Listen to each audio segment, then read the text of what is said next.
I am Dracula. I bid you welcome. We interrupt your regularly scheduled programming to bring you something beyond reproach. Before you lies a door. It is a bewildering yet alluring door. You open this door with the key of imagination. Beyond this door lies another realm. A realm made up of adventure, fantasy, and horror. A realm extending from the shallow waters of reason to the murky depths of the unknown. To those who open and pass through the door, I greet you. For you are now in the Geek Zone. Enjoy your stay.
Hello? Yes, may I speak to Jake, please? Speaking. Hello, Jake. This is Dr. Halo here calling about Justin's surgery. And how did he do? Nothing went wrong, did it? No. Everything went fine. The surgery was a complete success. He just needs a little healing time before we attempt to wake him up. Well, thank you, Doctor. I sure do appreciate it. Bye.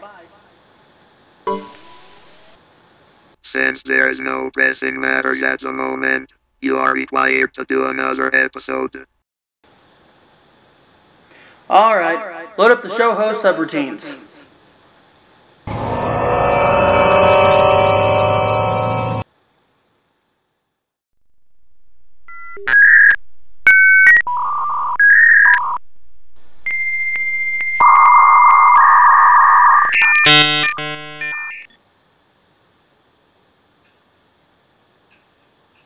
Hello everyone, welcome to the Geek Zone. I'm your temporary host, Jake. And guess what? No holiday today. Hey Bakes, what do we do in this situation? I suggest fabricating a celebrated event. You mean make something up? Exactly. Okay.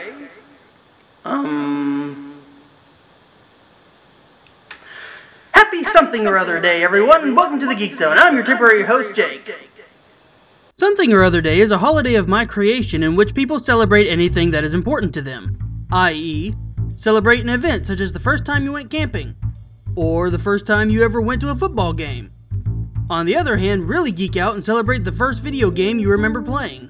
Something or Other Day is, or at least will be, celebrated on the third Friday of the first month no matter what calendar you use. Something or Other Day has no set traditions as of yet, as I am just now making the thing up. Maybe next year, if I get some suggestions from you, the viewers, I can plug some in. So in the meantime, Celebrate something or other day by remembering a memory near and dear to you. So today, let's celebrate the Super Nintendo's arch nemesis, the Sega Genesis, with a look at Three Ninjas Kickback. Three Ninjas Kickback is a video game for the Super NES, Sega Genesis / Mega Drive, and Sega CD platforms.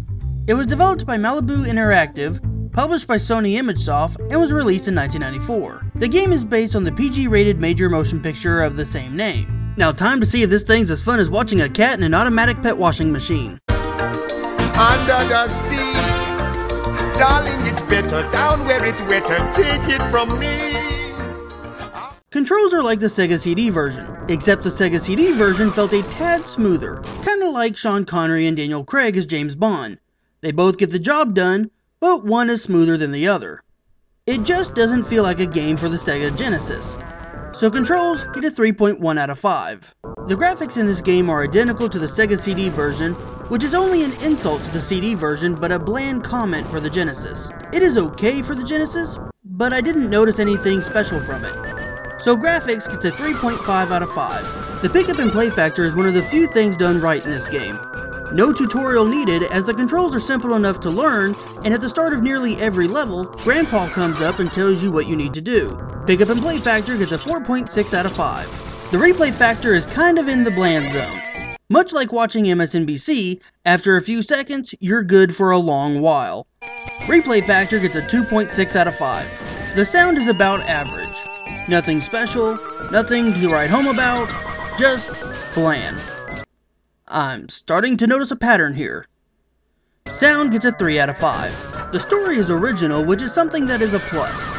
Grandpa won some knife at some tournament that has a legend behind it, and some guy that believes in the legend has stolen the knife, and now you have to go get it back so Grandpa can present it to the next winner of the next tournament. It's okay, but nothing uber impressive. Still, they have to get points for trying. Story gets a 4.4 out of 5. The wanna-play factor stinks worse than Tom Cruise's movie War of the Worlds. It sucks in the fact that I can't get past level 3. I have tried and just get defeated every time. And whatever you do, don't use Tum Tum. He is as worthless as teats on a boar. I'm going to keep trying and see if I eventually get past it, but at this point, I just want to throw the thing as far as I can. Wanna-play factor gets a 3 out of 5. Now let's tally up the score. Control, 3.1 out of 5, D-. Graphics, 3.5 out of 5, C-. Pick up and play factor, 4.6 out of 5, A-. Replay factor, 2.6 out of 5, F-. Sound, 3 out of 5, D-. Story, 4.4 out of 5, B+. Wanna play factor, 3 out of 5, D-. Total, 24.2 out of 35, giving Three Ninjas Kickback for the Sega Genesis a 69%. Congrats, Three Ninjas, you get a grade of D+. Now, would I recommend this? Shoot, fire, and damnation, the answer is no. This game sucks. Any game where even if you put it on easy, you still can't get past the third level, should be burnt and sent back to hell from where it came. Well, that does it for this episode. If you'll excuse me, this elf just told me that if I don't get married within the next week, I can't be Santa anymore. So, later. We now return you to your normal broadcast. Thank you.